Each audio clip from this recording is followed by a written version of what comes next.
বিসমিল্লাহির রহমানির রহিম। মোহতারাম সভাপতি, ওলামায়ে কেরাম, উপস্থিতি, আসসালামু আলাইকুম।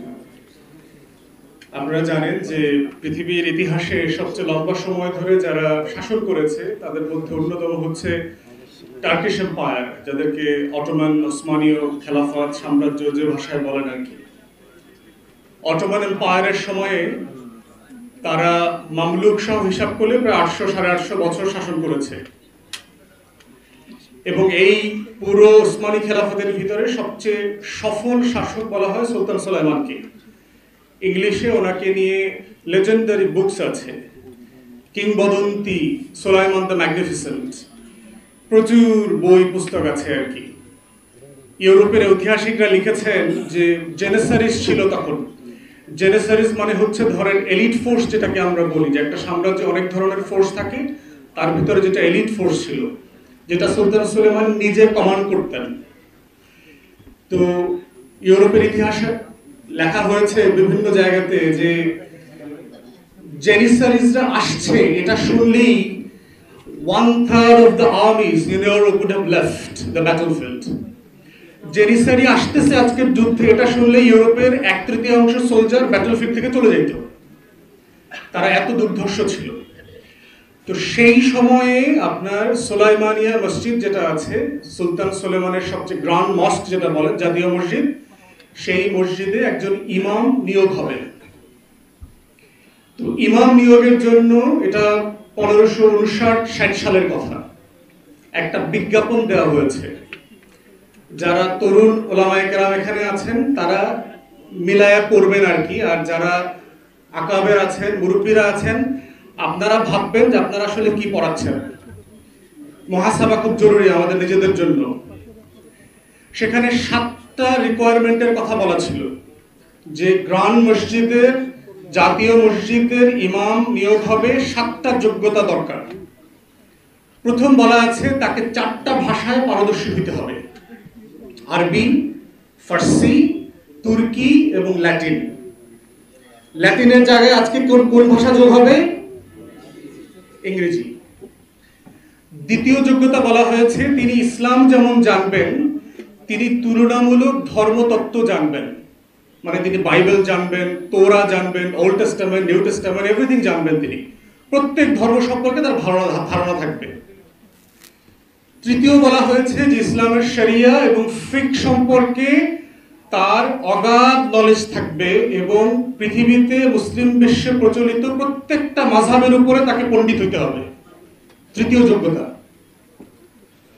চতুর্থত বলা হয়েছে যে তিনি ম্যাটেরিয়াল সায়েন্স সম্পর্কে জানবেন, যে ফিজিক্স, কেমিস্ট্রি, বায়োলজি, ম্যাথ, এই যে সায়েন্সগুলো আছে, বিজ্ঞান, অঙ্ক, এর প্রত্যেকটা জিনিস সম্পর্কে উনি মাস্টার হইতে হবে। পঞ্চম যোগ্যতা বলা হয়েছে যে তিনি যুদ্ধবিদ্যা সম্পর্কে জানবেন, তিনি তীর চালাতে পারবেন, তিনি ঘোড়া সওয়ার করতে পারবেন, যুদ্ধের যে যত আইটেম থাকবে সেগুলো উনি জানবেন। ষষ্ঠত বলা হয়েছে তিনি দেখতে খুব স্মার্ট হইতে হবে, পেটে ভুঁড়ি থাকতে পারবে না, মোটা হইতে পারবেন না, হ্যান্ডসাম হইতে হবে, একদম স্মার্ট হইতে হবে তাকে। এবং সপ্তম বলা হয়েছে তার কণ্ঠ অসাধারণ শ্রুতিমধুর হইতে হবে। এই হলো তার 7টা যোগ্যতা। এর প্রত্যেকটাই বর্তমানে প্রযোজ্য, শুধু যুদ্ধবিদ্যায় যেখানে ওখানে মার্শাল আর্ট, তীর চালানো, ঘোড়সওয়ারের কথা আছে, তার বদলে আপনি বর্তমানে পড়ে নেন যে আপনাকে এসএমজি, এলএমজি চালাইতে জানতে হবে, ট্যাঙ্ক চালাইতে জানতে হবে, যুদ্ধ বিমান চালাইতে জানতে হবে, এটা রিপ্লেস করেন। আর হচ্ছে ভাষার যেটা, এখন তরুণ ওলামায়ে কেরাম যারা আছেন তারা আজকে বাসায় গিয়ে আয়নাতে দেখে চিন্তা করবেন, এই বিজ্ঞাপনটা যদি 2024 সালে দেওয়া হয়, আপনারা একজনও আবেদন করতে পারবেন কিনা? আপনাদেরকে ছোট করবার জন্য বলছি না, আমাদের মুসলমানদেরকে দেখবেন সারা দুনিয়াতে হট হেডেড বলে, গরম মাথার লোক বলে, মিট ইটার বলে, গোশত খায় বেশি, এসব বলে আমাদেরকে। পশ্চিমারা ওরিয়েন্টালিস্টদের লেখা পড়েন, দেখবেন আমাদের সম্পর্কে এই ধরনের শব্দ তারা বলে। বলার কারণ আছে না? কি মনে করেন আপনাদের কাছে? আমি তো ঠিক কথার ভিতরে যুক্তি খুঁজে পাই, আমি তো সেই ইমাম খুঁজে পাই না। আল্লাহর মেহেরবানিতে মুসলিম বিশ্বে, অমুসলিম বিশ্বে অনেক দেশ আল্লাহ আমাকে ঘোরার সুযোগ দিয়েছে, আমি তো এই 7 যোগ্যতার আলেম খুঁজে পাইনি তো এখনো। আমার উলামায়ে কেরামদের প্রতি আমার কোনো অশ্রদ্ধা নাই, আমি আপনাদেরকে ওয়ারাসাতুল আম্বিয়া মনে করি। কিন্তু বুঝতে হবে যে আল্লাহ তাআলা অযোগ্য ব্যক্তির হাতে নেতৃত্ব দেন না, পৃথিবী দেন নাই কখনো। সারা পৃথিবীর নেতৃত্ব উসমানীয়দের হাতে কেন দিয়েছেন, এই বিজ্ঞাপনটা আপনাদেরকে মাথায় নিতে হবে। শেষ করছি যে একটা রাষ্ট্র, একটা সমাজ থেকে শিক্ষা ব্যবস্থা আসলে কি চায়,